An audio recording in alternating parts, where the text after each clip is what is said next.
This is a second video on how to download data from the net and insert it into AusGIS and then produce a map. If you haven't watched the first video about this, I suggest you do that first. Now what we're looking at here is specifically downloading data from various census bureaus. And the data tends to be in two standard formats. First of all, the census data itself comes as comma-separated files, which you can load into a spreadsheet, and the related map data is usually available as Esri shapefiles. Now Esri has published their format. This was done about 20 years ago, and AusGIS will process map data that's in the Esri published format. Now, our first example, let's look at United States Census data, and in particular this is data for the states of the USA. So the census data comes as a spreadsheet and comma-separated values, and this is what you get. Now, you typically find that you have to do some fiddling around with the data to get it in the right format. So, for example, this data has values for the whole of the United States for various regions, and then for the states themselves. Now, we want to map the states, so the first thing you'll do is get rid of these top rows up here. Now you want a unique identifier down here, and typically in this case you'll just use the name of the states, although you could use the state number if you wanted to. Now the other things you want to do, as we've said before, the first row is the name of the various variables in the columns, and the United States Census has publications which will tell you what these various names actually mean, if they're not obvious. And when you want to map, you're quite likely to actually put names in here that mean more.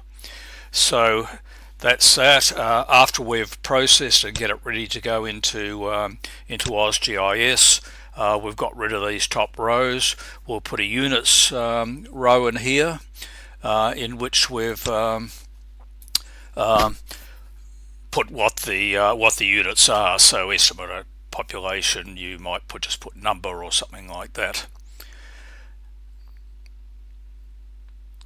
Now we can once we've got it in this sort of form, you can now go and actually enter that into AusGIS, and we'll do that soon. Now the other related data we have is the actual boundary data, and I've downloaded this also from the United States Census, and it's shape files, Esri shape files, in which you get several sorts of files. But the ones you want are the shape file itself, which has the actual boundary data in it, and there's usually also a DBF database file which describes that data.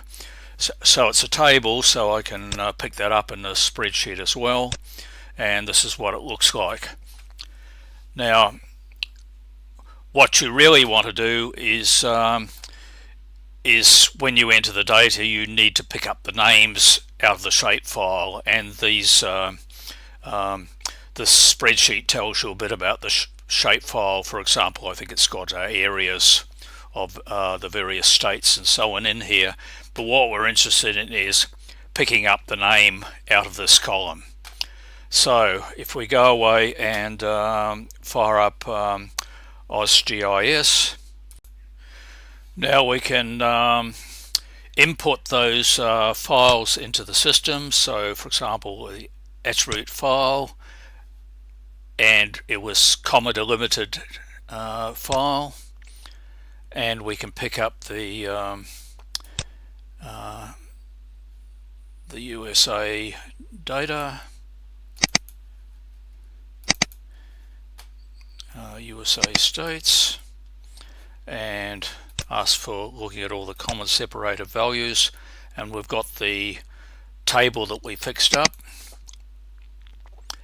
and enter that in and give it an attribute file name internally, give it a title, US census, say, and we've got our data in. Now we can import the shapefile, and its type is a shapefile with a dbase parameter file, and ask for the shapefile, and this is the downloaded shapefile. Then I ask for a parameter file, which is the database file, and this is the one that we had a look at. And give it an output name, so we'll just assume that.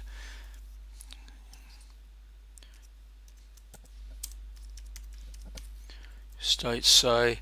Now we want the name file of, you remember in that spreadsheet there was a whole lot of columns, and the name one was the one that had the names of the census in it. Now there's some pretty big things here, and we've now got our data in, so we can do a map. The attribute was the fixed spreadsheet that we put in, and our geographic file is the state one shapefile we just put in, and there we have got our map, which is right over there, because I think something like Hawaii stuck away over on the side. So